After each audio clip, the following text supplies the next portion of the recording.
Thank you so much for joining us today for this amazing podcast.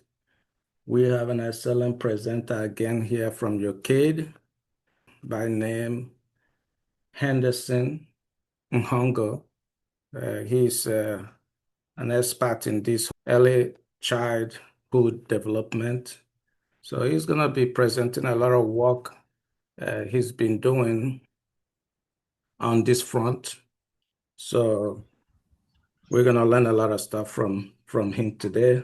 But before I move into this program today, I just want to let everybody know 2 days ago, I lost my mom. So it was really, really difficult for me, today to do this program. But, life goes on. And her name is Catherine Omelu. Before that Thursday, 3 weeks ago, I lost my auntie, who is also my mom's senior sister. So within 3 weeks, I have lost two people. So, but the work we do, we will always continue doing the work we do the way we do it. So, but I have to also use this opportunity to open the platform here for anyone here who have lost any loved one. Please, I want you to feel free to come on camera and mention the name of the person you've lost. And after that, I will play a song just to remember our loved one we have lost. And then we will start the program accordingly. Thank you.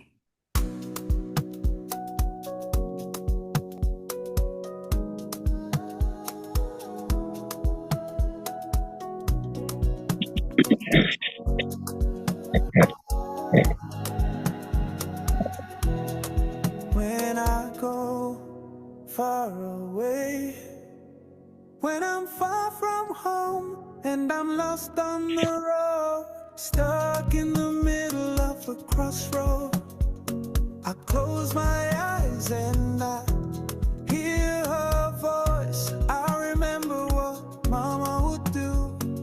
Mama would pray, Mama would relate, so Mama so beautiful, oh Mama, always so true. You're my home, you're my home, oh Mama. When I'm with you, my heart feels safe. You're my home, you're Mama. In your arms, I always find my place. Light even in your pain, held me close when I couldn't explain.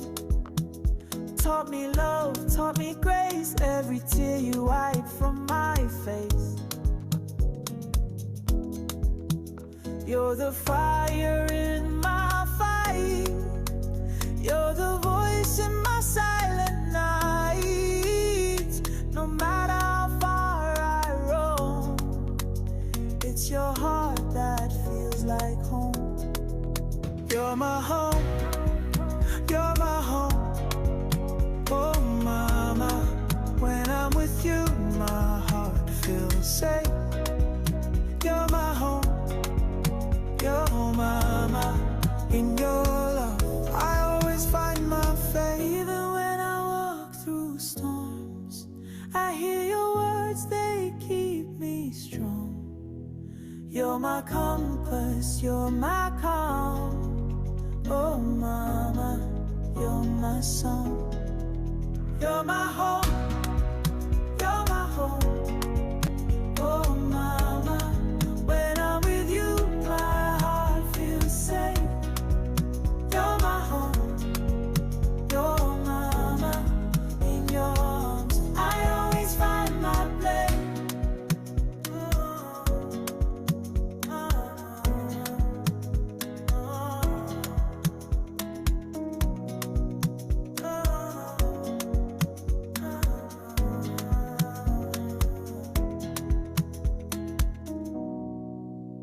Okay, thank you, everyone.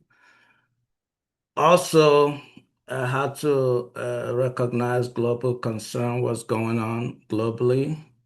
We know we're in 2026. There has been two recent major racism events that were on the headlines. One is the President of the United States, Donald Trump, depicting Barack and Michelle Obama as monkeys. We know about the football incident. Vinicius Jr. was allegedly called a monkey, or no longer allegedly, he was called monkey by Benfica football player Gianluca Prestiani from Argentina. So that in mind, we know the primary burden of racism rests on individual and system that continue to promote it. The good part of humanity has the responsibility to defend their position on racism and say no to racism.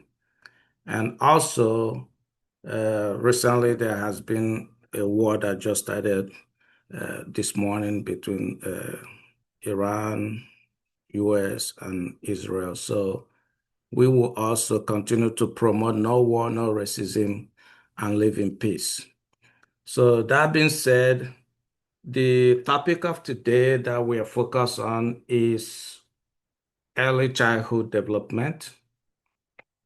And the focus of our discussion will be in multiple areas.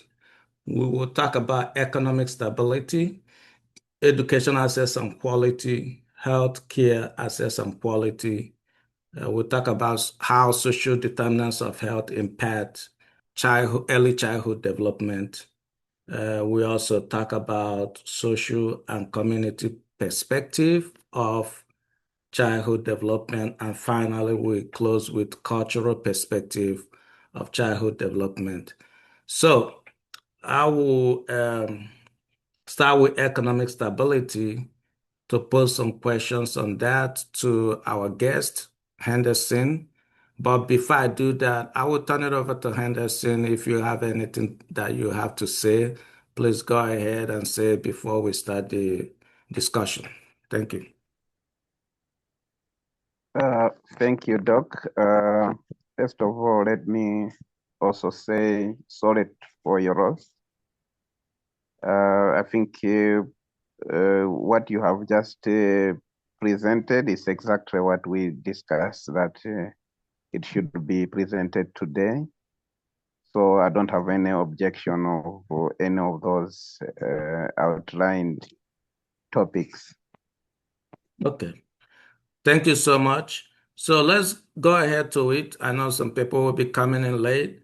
Let's go up to it and now talk about, based on the work you are currently doing and you have done in YOCADE, please can you kind describe how economic stability impact early childhood development from your work perspective? Thank you very much. First of all, let me also give a small background of ECD in Malawi. ECD in Malawi, I think it started around 1960. It was formed by church-led Nazareth schools, and it was later supported as a priority by government in 2007 to date, I should say.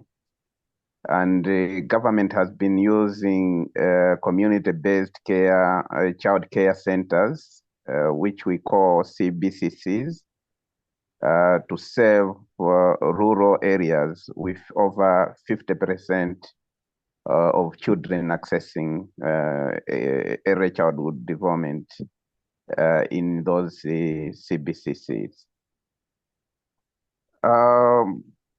Coming into economic stability, ECD economic stability in Malawi faces a low economic stability, I should say, because of heavy reliance on a community-funded initiative, So far, we are just relying on donors and different international organizations which fund the ECD initiatives in our community, because the government only put 1% of the national educational budget allocation into the ECD. So that makes it very, very low economic stability for the ECD itself.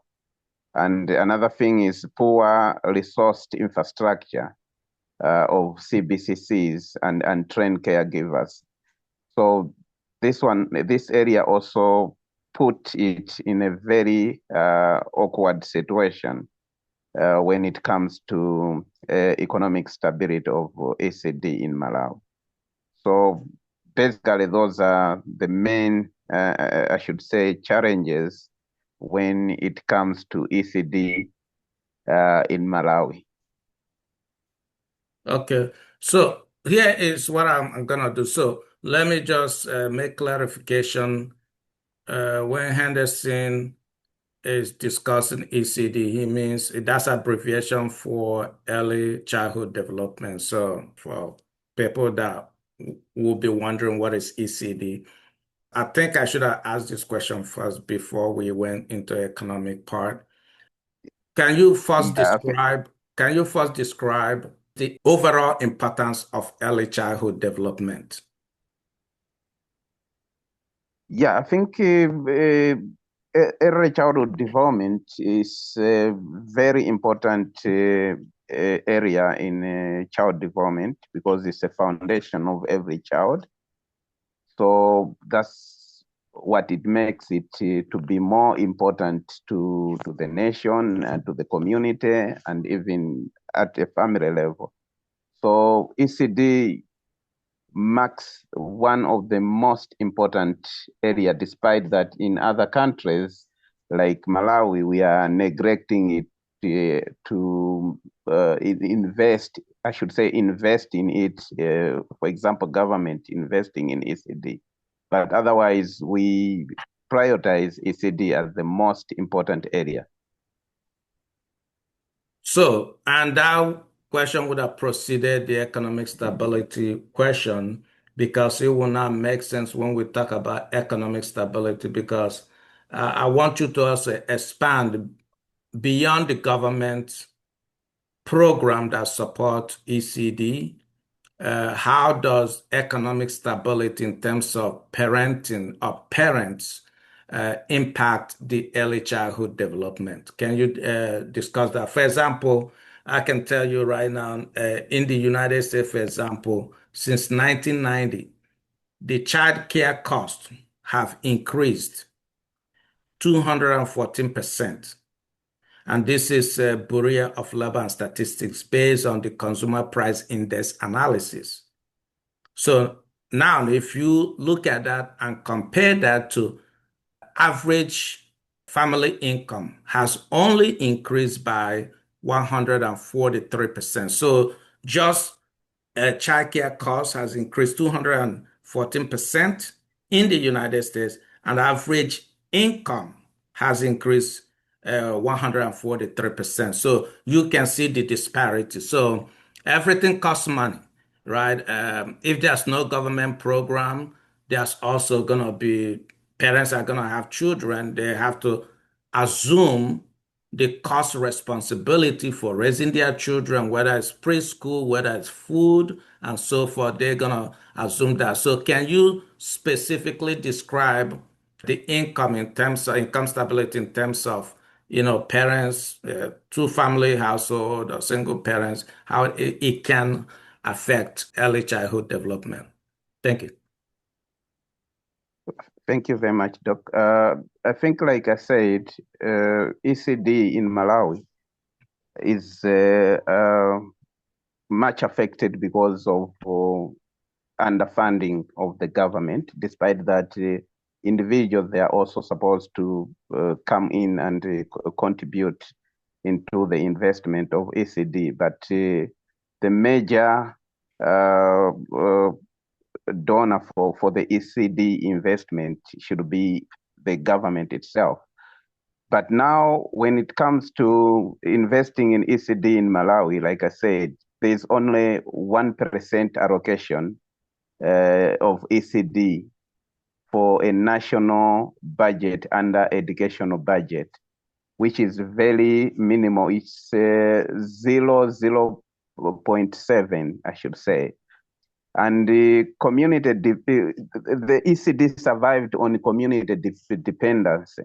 So many community-based care centers are voluntary, making them vulnerable to economic situations and also climatic shocks. For example, the floods and the other climate issues here in Malawi. So when you talk of ECD here in Malawi and the community at large, the community, of course, they do contribute in terms of nutrition for the kids, and also maybe the volunteers, the community-based care individuals who support the initiative. But otherwise, there is a very negative progress when it comes to economic stability, like I said earlier on. Okay, so let's move into the how does the education access and quality affect early childhood development? Can we go in detail to discuss that and see what you have done in terms of education access and quality? Yeah, so on education quality and accessibility, it is also problematic here in Malawi because CBCCs operate in temporary structures. Some of them, they do operate in grass height places and also maybe under the trees.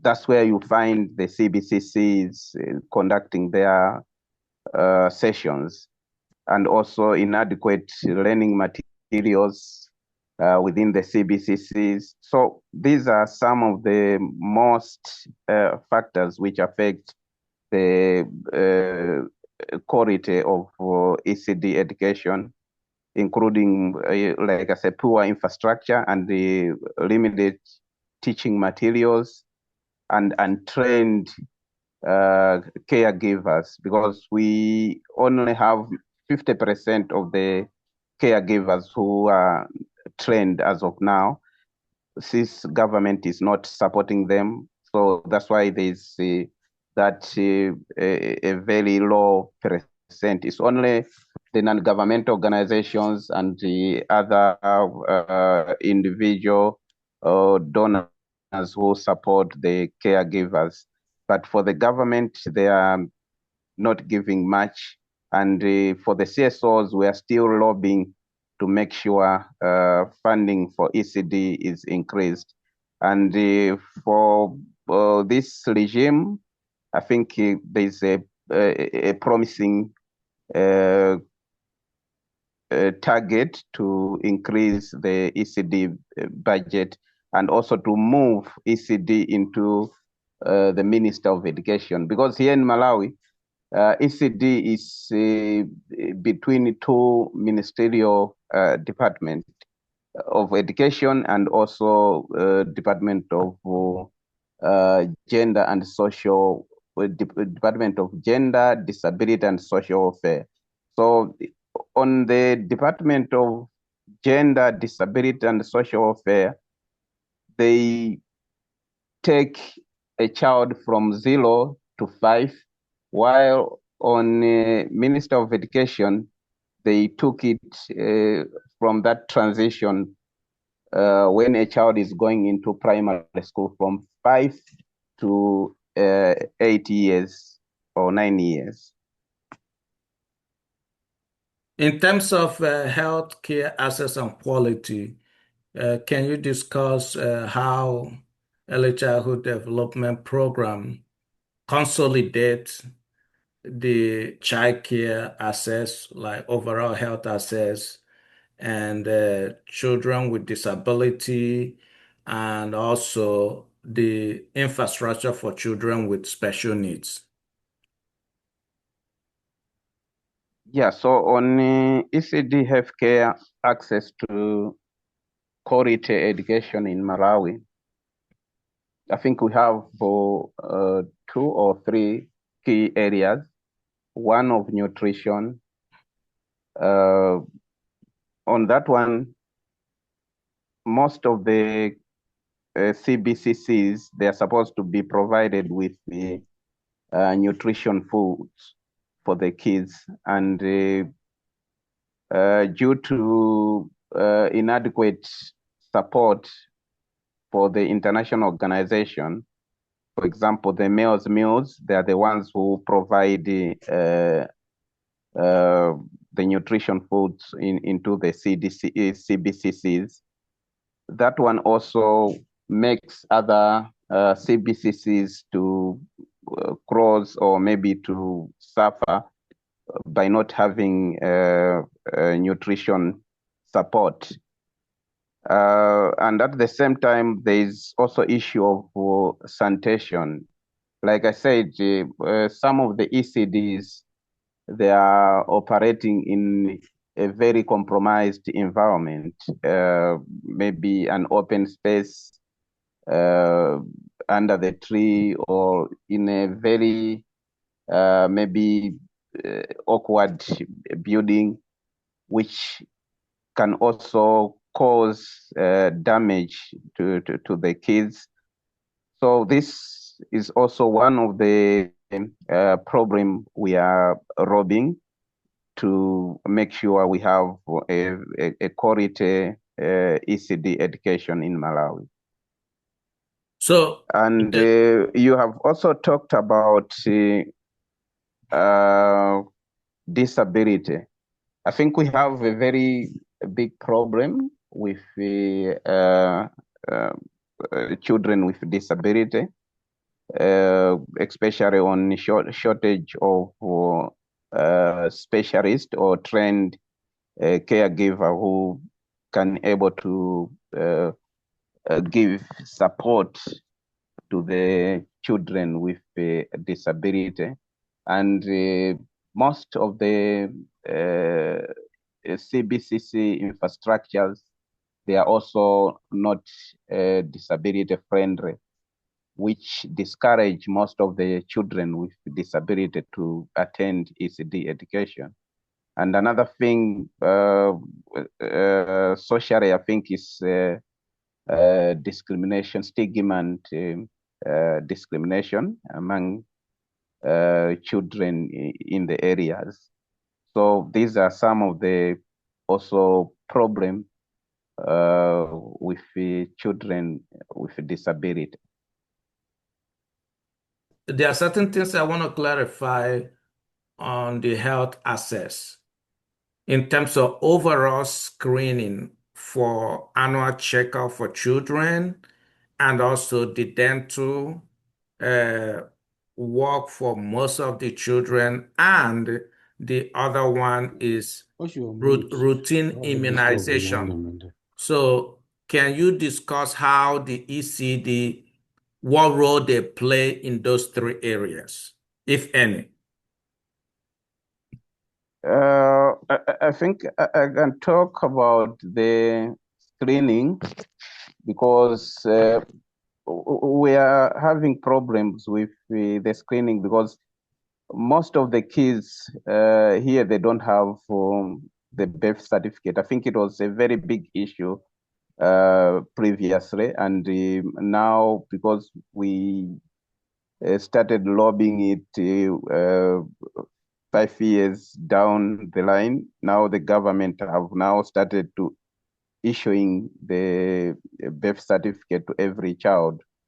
So, but those who were born 5 years below, it means most of them, they don't have a birth certificate. Even now, those who are maybe born in the rural areas, they don't have a birth certificate. So sometimes it becomes problem to do some screening and also other ECD activities on health.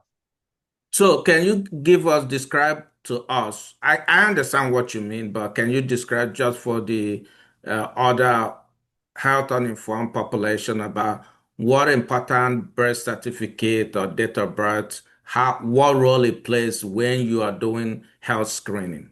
Why is that important? I think it is important because we know exactly where that child was born and also the age of the child and the other physical disability, if any. So on the birth certificate, I think most of the information they are included for the guidance of the caregiver to know exactly for the child and also what is required for that particular child. So I think those are the main important aspect on the birth certificate to And the screening. if you have to put a number for this issue of children without birth certificate in Malawi, in rural and probably urban areas, what percentage would you say this issue is? Currently, I don't have the statistics, but I think it was around 30 something percent last year. I don't know as 30, of now. 30 something percent of children with no birth certificate? Exactly, Oh because my goodness. most of that's why I said now they have now started like a compulsory program into all the hospitals to at least register a child immediately once is born. So previously, even those who are born in the community, as of now, most of them they don't have a birth certificate.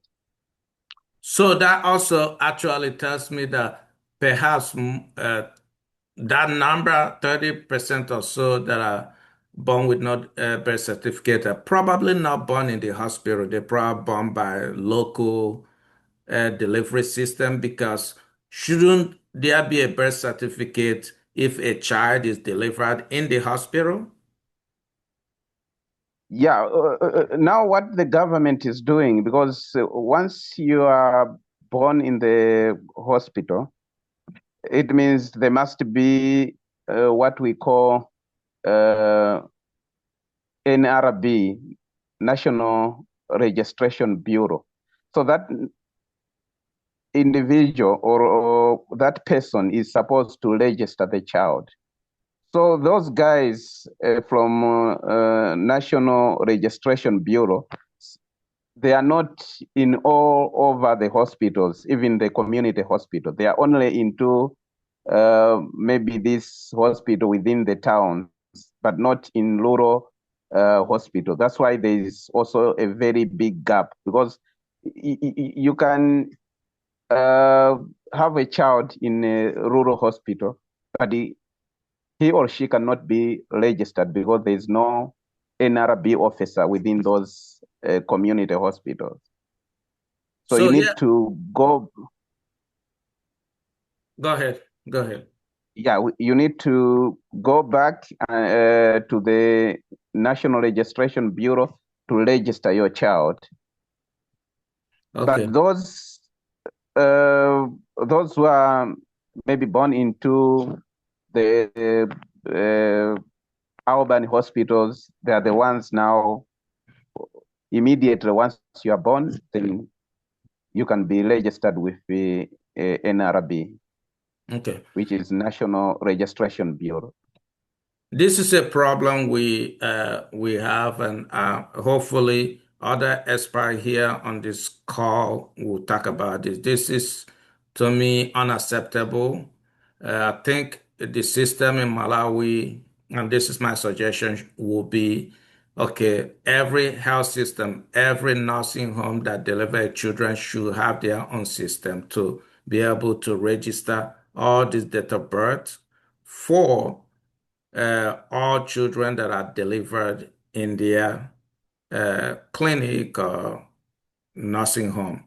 Then the regional registration you're talking about should, because the way it's set up now to me is inconvenient for the parents, right?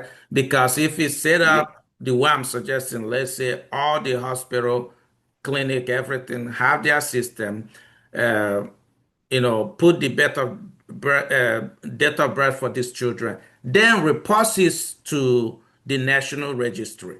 That will be easier than having a child and then having parents to go all the way where you say the members are not there to find them to register their children. That's a hell of inconvenience, and for parents who are underserved, the next thing they're thinking is to take care of their kid, not to start running after government agency to go register their kids. So I think it's obvious to me that the system is really, really very, very poor, to say the least, because that should not be set up that way. It should be set up in a way that each hospital, each care facility that register as a child delivery center in the entire rural or urban area in the country should have a registry where every child, at the moment that child is delivered,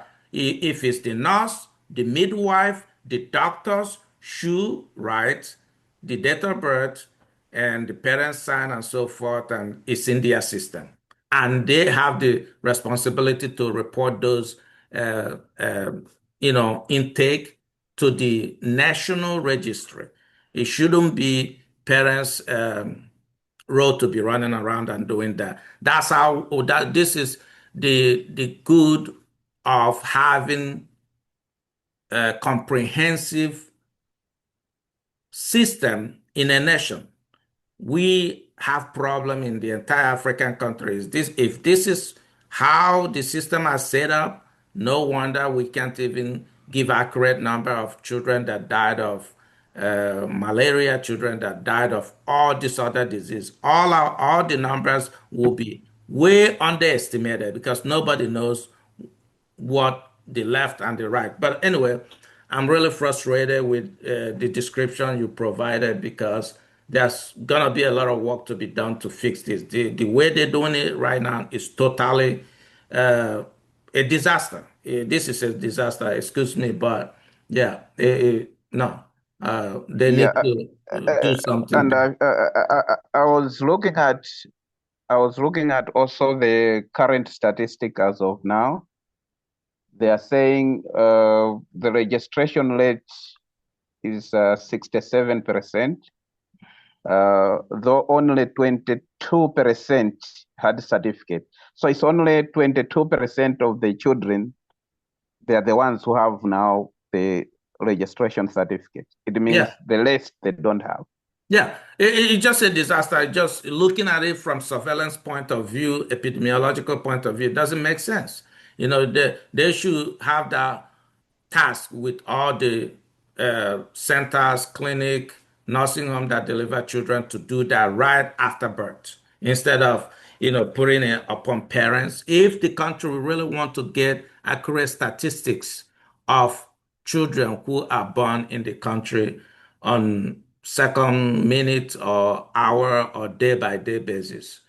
So, thank you so much for all that information. Let's move on with social determinants of health.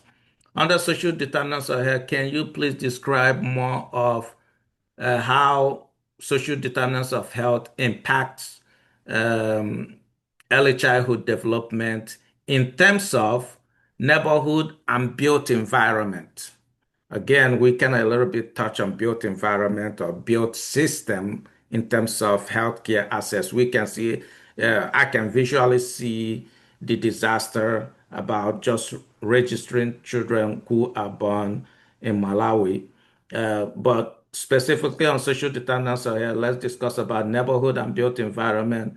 and talk about food security or insecurity thereof, their access to clean water, and safety and security. How does these four things impact early childhood development? So start from neighborhood and built environment, then go to food security, clean water access, and safety and security. Thank you. Thank you very much. Let me start with the neighborhood. Socially, ECD here in Malawi is built up by the community themselves. That's why we have community-based cares, community-based centers where volunteers within the community, they are the ones who manage the ECD education. Unfortunately, maybe issue of motivation from the government is what maybe compromise the whole system or initiative. But otherwise, when it comes to the neighborhood, they are the ones who manage the whole system of ECD within the community. Because in law, the volunteers, and there is a token every month, which is, I think it's $16. They're supposed to be paid $16 every month. So those are the caregivers who manage the CBCC within the community. In terms of security, like I said, with issue of registration, there's a lot of things happening. And one of our advocates, I think it was targeting on child trafficking, because we don't have the database to know how many children we have in our community, because even government itself is failing to calculate, because there's no proper arrangement to have a clean database to show that we have this number of children within the community. So it compromises a lot of issues of security in terms of child trafficking, child abuse, for example, sexual abuse. That's why there's a lot of cases of defilement within the community because of such kind of insecurity.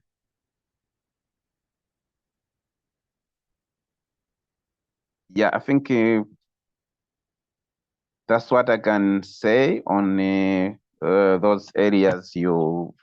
When it comes to water, clean water, of course, most of the CBCCs, because they are supported by donors and maybe well wishers, they always designed a borehole to make sure there's clean water.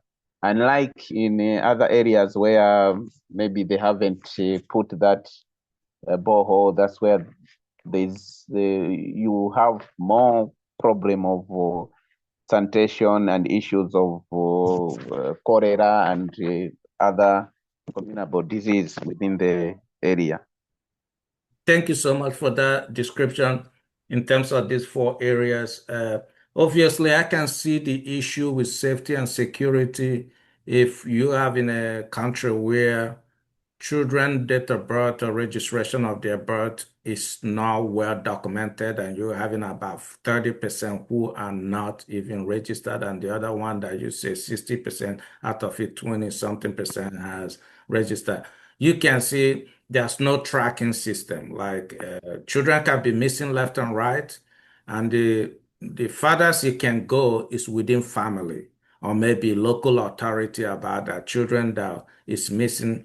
So that's actually the system is a factory for easy child trafficking because you cannot actually keep accurate number of children who are trafficked in that type of system where you don't know even how many that are born and registered. So It's a problem, and it's a problem that needs to be solved as soon as possible. There should be a system that are in the country to be able to track these children and be able to provide resources as needed. Because if you don't have those, we wouldn't know if outbreak comes out, whether we couldn't actually tell the accurate number of children affected. So, but moving on, let's talk about the social and community perspective in terms of within the community in general, how do they see early childhood development in terms of social and community perspective? Is this something that the community really cared about? Because here's the truth. 0 to 5 years old or 5 years old or 6 years old is very, very critical for children development, and that's why we're talking about early childhood development. It's very, very critical. In this area, we have discussed so far in terms of economic stability, education access and quality, healthcare access and quality, social determinants, and now social and community perspective. Can you discuss about that, please?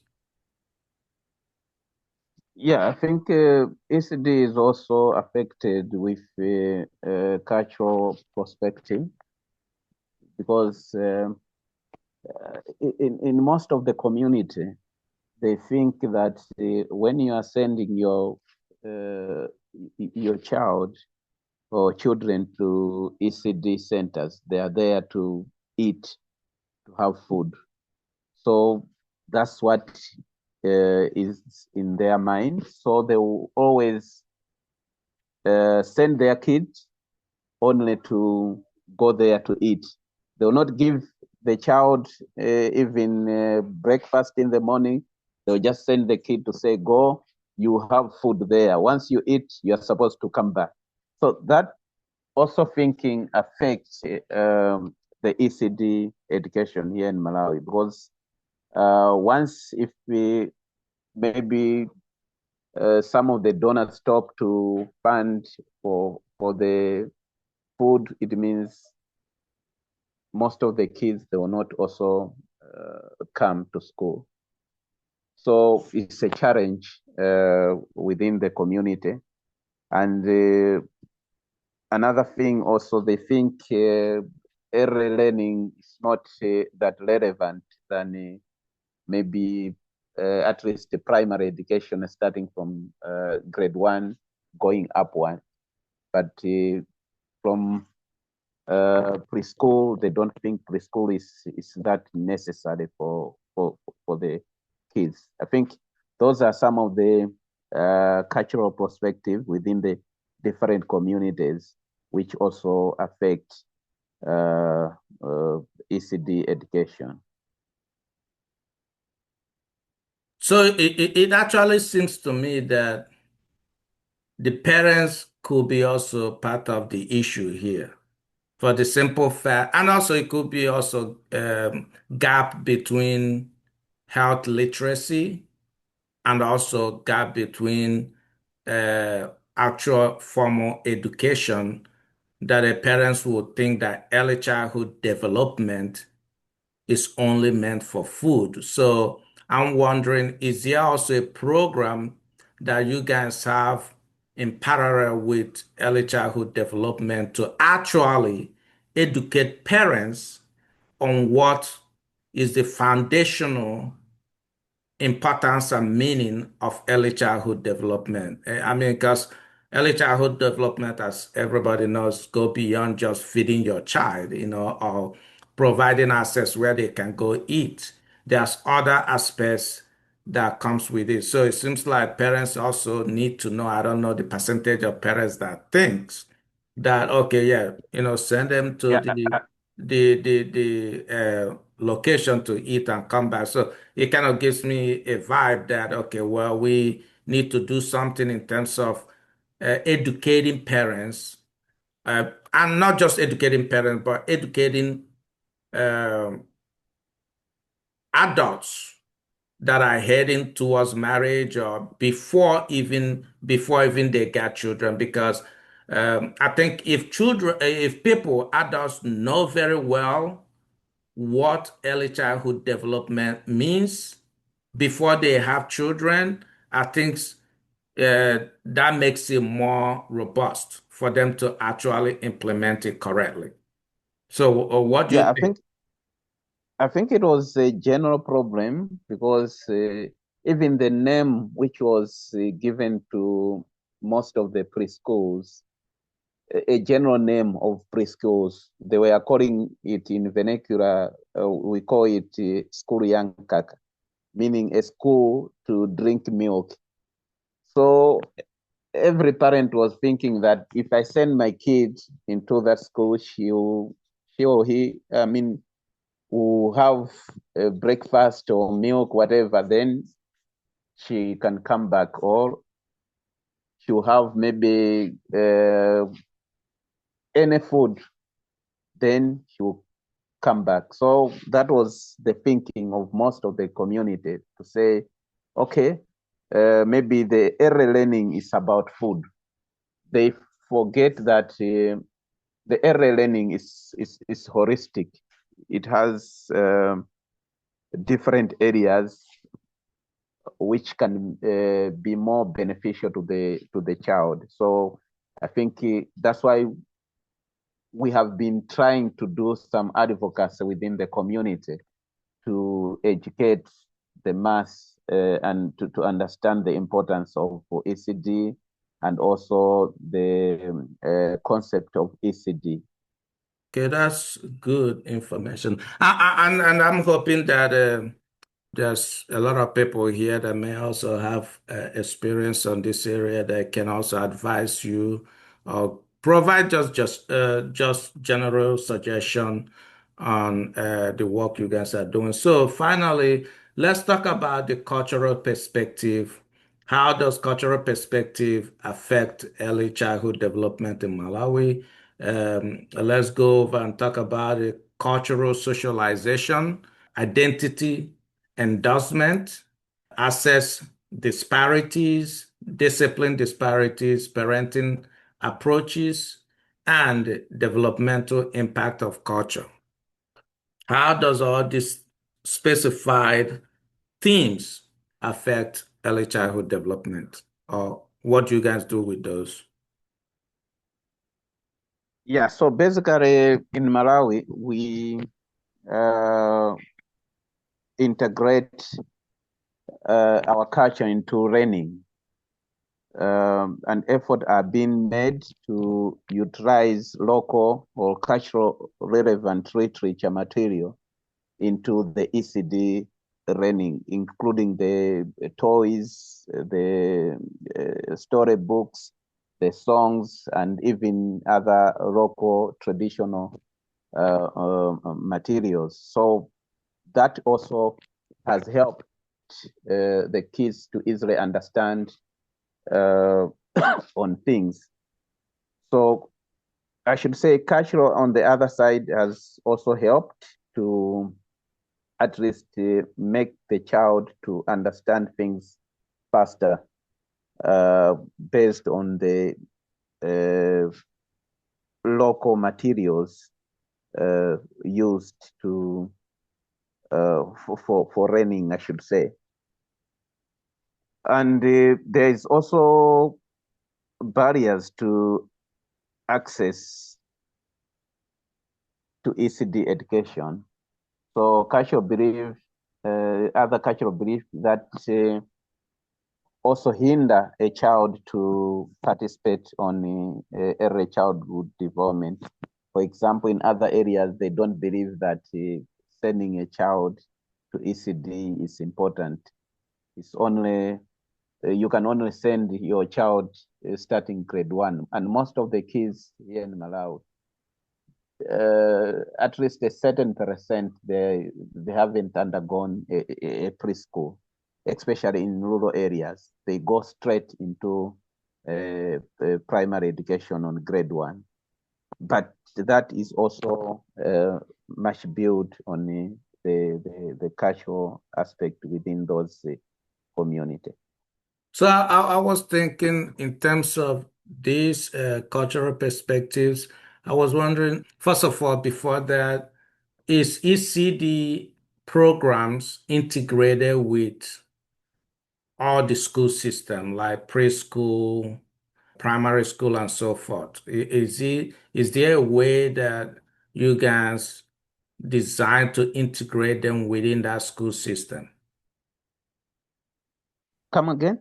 Okay, so I was thinking, because when you describe ECD, Early Childhood Development Program that you guys have, what I'm hearing, it seems like it's a total separate program. So my question is that, do you think it would be better if the ECD program is integrated in preschool and primary school? Yeah, I think that is what we have been also robbing because, like I said, ECD here is divided into two ministerial sectors: Minister of Gender and Minister of Education. So, Minister of Education, the good thing with Minister of Education, they do have structures. They don't, while the Minister of Gender, they don't have structures for ECD. They only rely on the CBCCs. So we were robbing to say, can you take the whole ECD into the Minister of Education, the way maybe our neighbors, Zambia, they are doing? Because if you take it into Minister of Education, because Minister of Education, they already have structures, it means it will be easier for them to at least implement the ECD without much challenges. But with Minister of Gender, because Minister of Gender, it has several departments. It deals with gender, disability, social welfare, and children welfare. So even the budget itself for ECD, they don't have a standalone budget. They will only have maybe a certain portion for coming from child protection. So that's why ECD here in Malawi, when you talk of the foundation itself, it suffers a very big blow because it doesn't have a department where it will have more investment. So what you are saying is true to say if we can push that into Minister of Education, then at least it can also help to iron out a lot of things which are affecting the ECD education. And I think there were some discussion last year. We have seen some commitment from government to say they are now trying to make it into, to push it into Minister of Education. And I think soon it will happen that ECD, it will be in one ministerial, like Minister of Education here in Malawi. Thank you so much for this. So thank you, Henderson. We've come to the end of the entire question I wanted to ask for this podcast. So I'm gonna open it up for open question, concerns, suggestion regarding all the themes and information that Henderson had provided on the work they are doing on early childhood development in Malawi. So thank you so much again, Henderson. So now I'm gonna open it up for questions, concern, if it's suggestion. Be free to, come on camera to talk about whatever you feel comfortable talking about regarding the presentation. Thank you, everyone. And also, if you work for a nonprofit organization or government agency and you had experience on this topic and you want to share ideas as well, it is welcome. You can feel free to do so. Any text? Teresa, Hi, Teresa. How are you? I'm fine. Oh, thank you. Sorry, I'm on the phone on another event going on, but I'm not presenting. That's why I can do video. Okay, that's fine. Okay. So, Anderson, thank you so much for presenting today. And I was listening, and you kind of hit everything. I know usually in every part of, I don't say developing country, emerging countries, I say, resources as the biggest challenge. And not just lack of adequate resources, but management and accountability are a big part of managing the limited resources. And from early childhood perspective, is there an organized effort? I understand the early childhood development program, but at the local level, meaning at the village level, is there organized effort? Because majority of women in many parts of the world outside of the Western world still delivers their baby with the local midwife attendant, which is completely outside of a structured hospital. And I hear what you said about registration, which is a barrier also to accessing public health clinics. So, how does that play out in Malawi between the local birth attendant and the infrastructure or social amenities at the village level? Great Yeah, question. I think at I should start at local level. Like I said,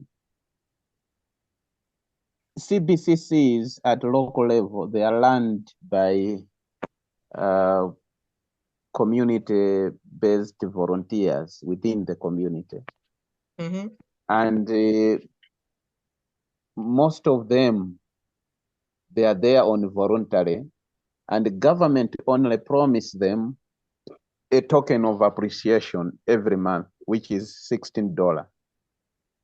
But now we were lobbying for government to at least engage with professional ones so that they can be at least leaders within the centers to make it more formal. Because as of now, it's like ECD is more like an informal sector to help the children within the community. It's not set like the way we see with primary education or tertiary education. That's why I was presenting to say some of them, they are operating under a tree. Some of them maybe in a rented building, because the Minister of Gender, they don't have the capacity to have structures all over the country, unlike the Minister of Education. So that's why we are still lobbying the Minister of Education to at least take the whole ECD into their hands so that it can also be compulsory, because primary education somehow is a bit compulsory. That's why you see the chiefs, they can also mobilize every child to go into primary education.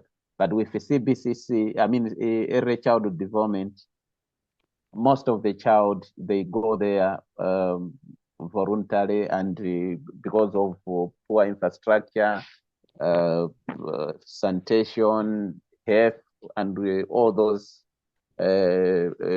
negative factors, they are not attending the ECD. So that's a challenge.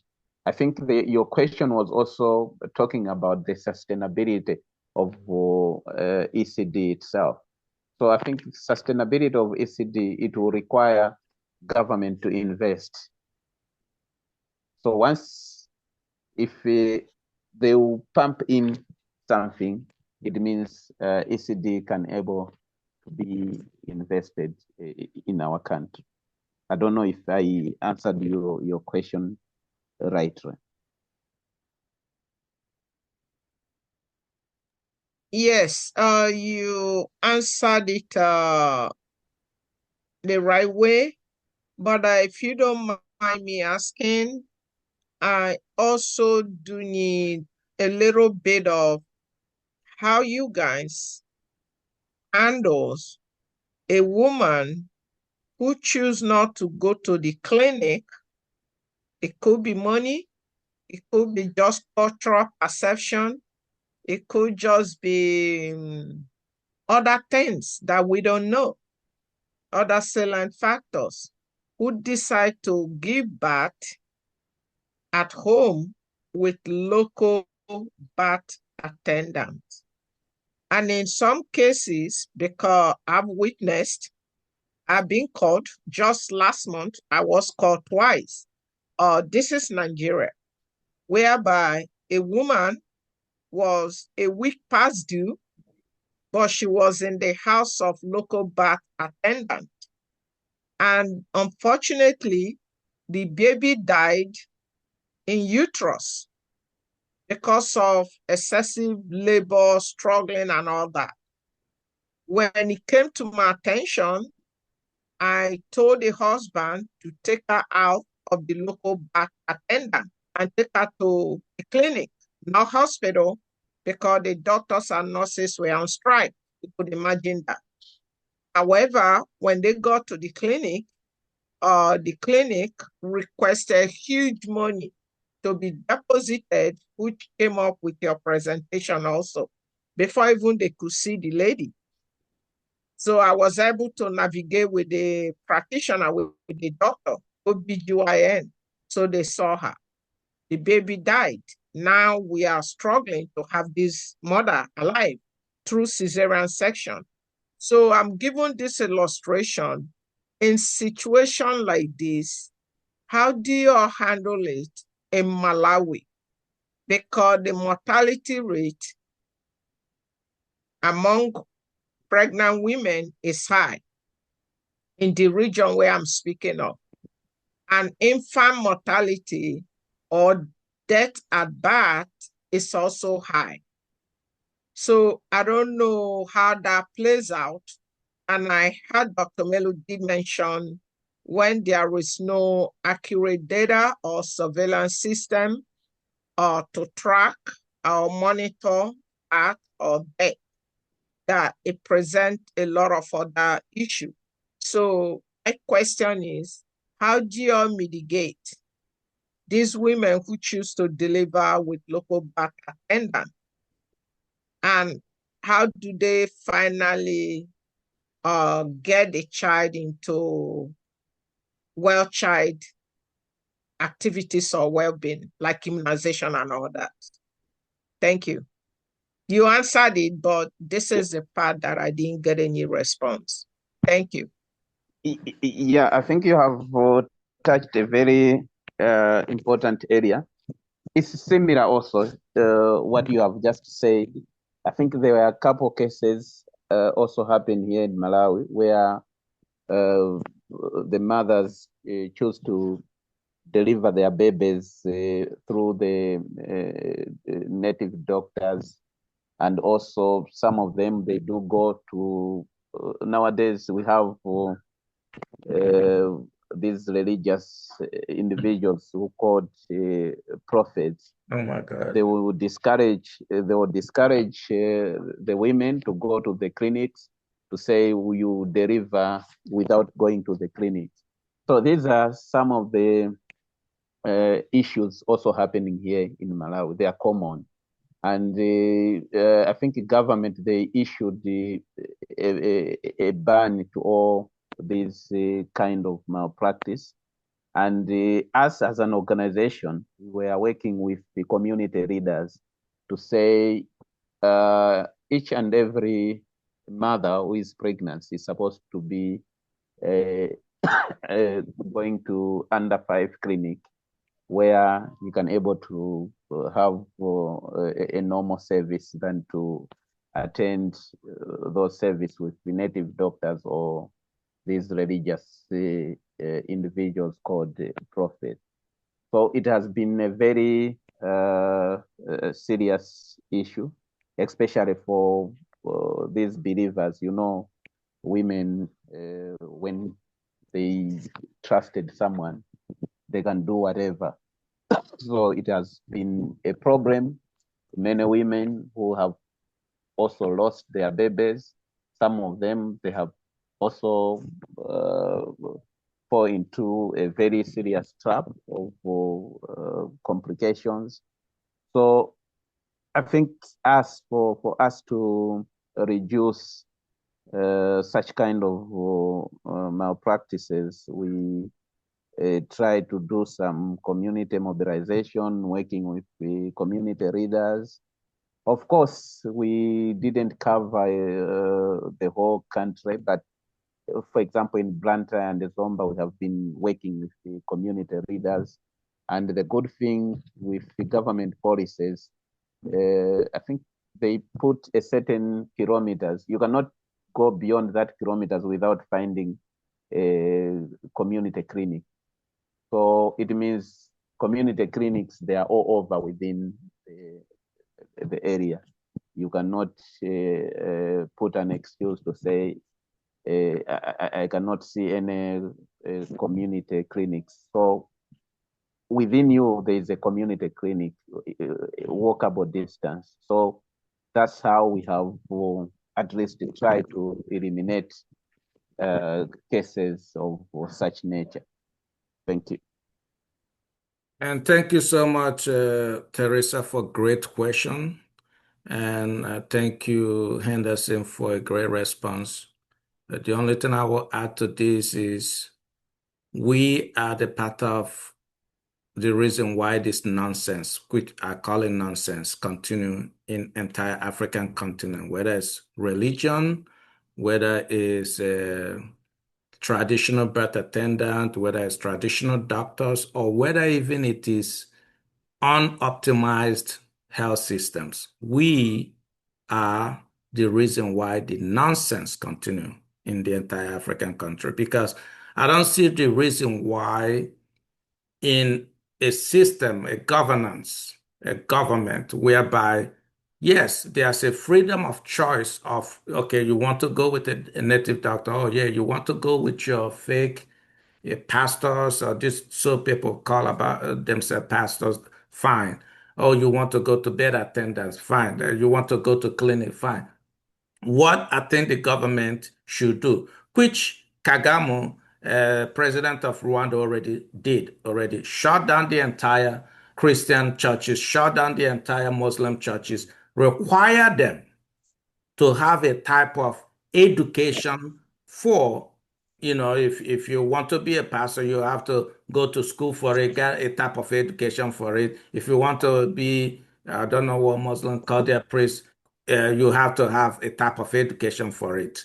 There's something should happen with when it comes to this so-called quack doctors that deliver babies.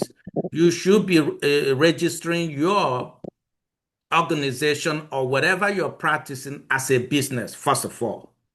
And you should be able to have people sue you if they feel that there's a malpractice.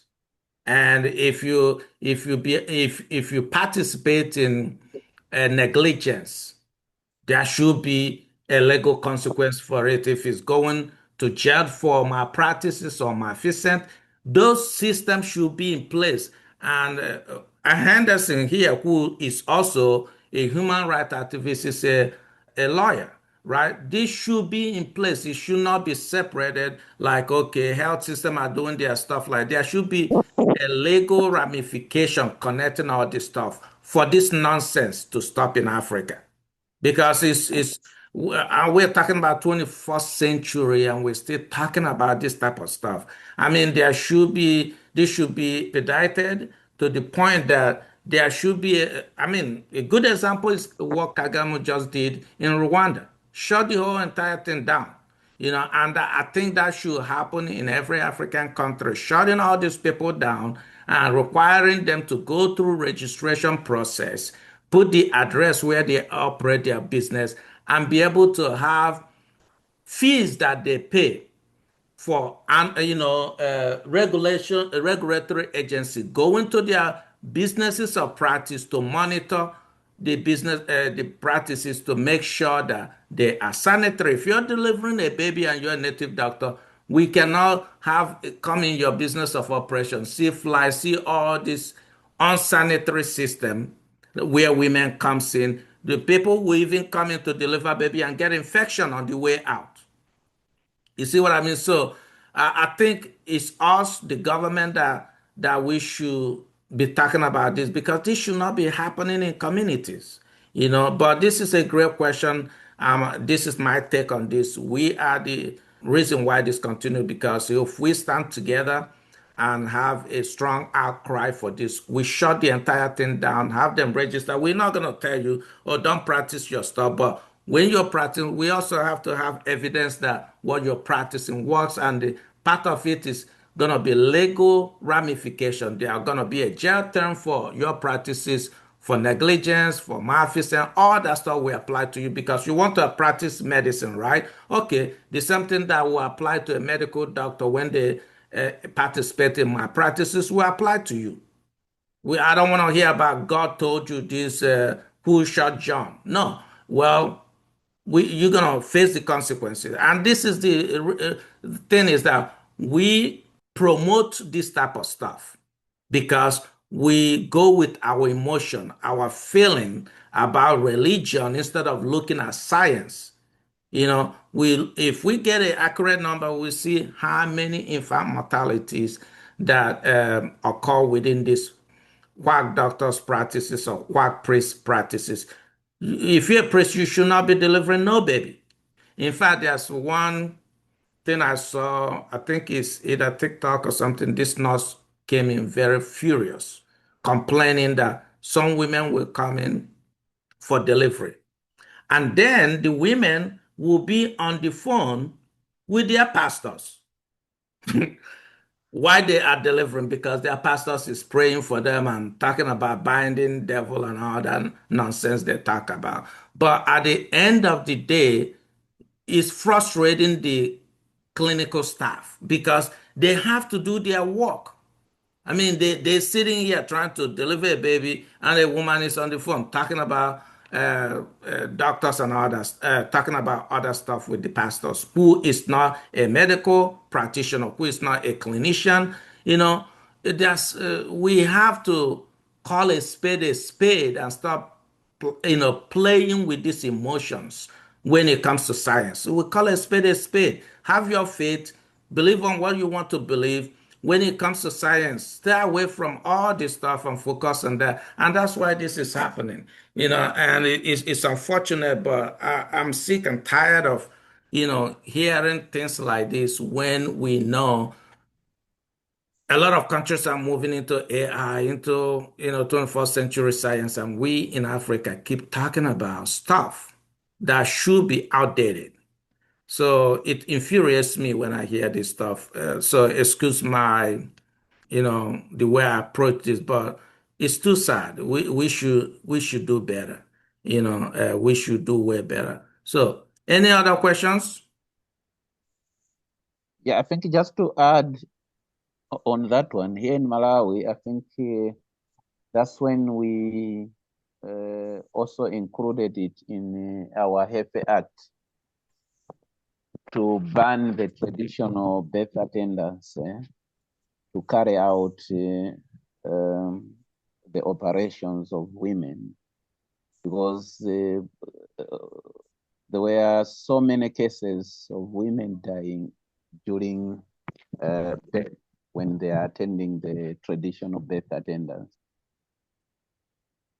So I think it's just a matter of using the law to ban the traditional death attendants, especially the native doctors and the other religious leaders, because most of them, they were failing to manage the breeding itself when they are doing the operations.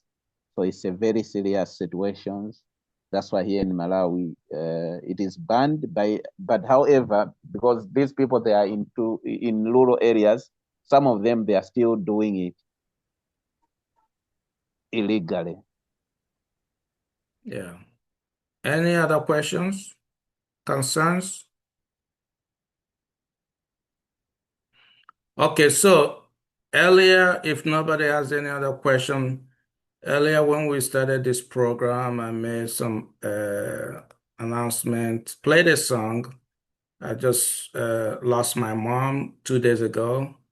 So it was, a long story with the hospital. Again, it's just like, I mean, if you want to reach out, I can discuss that later. But so, and I took that opportunity to open the floor to tell everyone. It was about 4 people that was in the beginning. Open the floor. If you have lost anyone in your family, friends, well wishers, or whatever, please, if you can call that person's name, and I will play a song before we end this call for those that we loved and those that we have lost. So if you have lost anyone, please be free to mention their name. My mom's name is Catherine Omelu, and in fact, before I lost my mom 2 days ago on Thursday, 3 weeks ago, her sister died as well.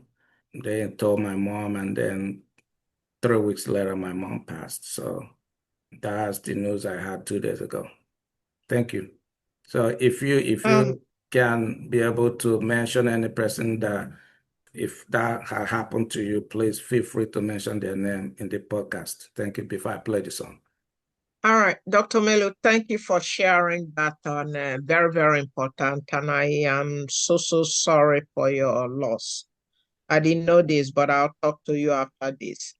Okay, thank you so much. However, talking of grief, it's been tough for me. January 5th this year, my elder brother, same mom, same father, 68 years old, Wow. went to hernia surgery, which I pay huge. Surgery on the 3rd, he died on the 5th. Because there's no oxygen tank to give him air, to say the least. His name is Ndubisi Bright Ogide, just Ndubisi Bright. Thank you. Then Thank you so much. my mom's another person, my father's younger brother's wife also passed away. Her name is Ada. Another woman passed away, so I'm dealing with 5 deaths this year alone. So it's just too many. Pray for them. I do believe in prayer, Dr. Melu, Okay, but I please still do mention what their names, else. please. Yes. Ndubisi, the first one. Mhm. Ada, Rose, Amade, Allen, all this year. My condolences. Thank you. It's been tough. Yeah, I'll talk to you later after this call. Okay. Yeah. Maybe that's your next topic. Grief. Actually, I did that I always come out with idea. yeah, I did I'm that in sorry. January when I did the top 15 causes of death. Oh, okay. My mom died of sepsis, so we need to pay attention to this stuff. That's why we do what we do to try, and we keep crying to see how we can optimize all the health systems in the entire Africa. We can no longer live that like this. The life expectancy for look at your brother, sister, something. He's just starting his life. If he's here in America, you retire, it's time for you to go fishing, go travel, go see things. Now you can't even retire in Africa before you die. So it's sad. Any other person? Yeah, good evening, everyone. Dr. Omelu, so sorry for your loss. I didn't start when you guys started. I was thinking it should be by 9 p.m. Nigeria time, but I guess you started before that time. So this is Lionel. I also wish to say that I also lost my brother just a few years ago, just 38 at that time. The name is Samuel Aguna. Thank you. Thank you.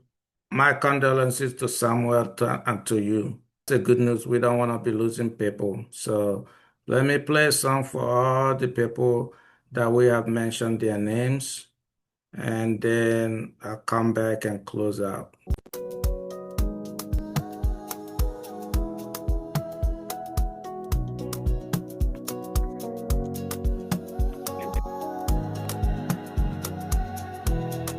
When I go far away, when I'm far from home and I'm lost on the road, stuck in the middle of a crossroad, I close my eyes and I hear her voice. I remember what Mama would do. Mama would pray and Mama would relate. So Mama so beautiful, oh Mama, always so true. You're my home, you're my home, oh Mama. When I'm with you, my heart feels safe. You're my home, you're Mama. In your arms, I always find my place. Light even in your pain. Held me close when I couldn't explain. Taught me love, taught me grace. Every tear you wipe from my face. You're the fire in my fight. You're the voice in my silent nights. No matter how far I roam, it's your heart that feels like home. You're my home, you're my home, oh Mama. When I'm with you, my heart feels safe. You're my home, you're Mama. In your love, I always find my faith. Even when I walk through storms, I hear your words, they keep me strong. You're my compass, you're my calm, oh Mama, you're my song. You're my home, you're my home, oh Mama. When I'm with you, my heart feels safe. You're my home, you're Mama. In your arms, I always find my place.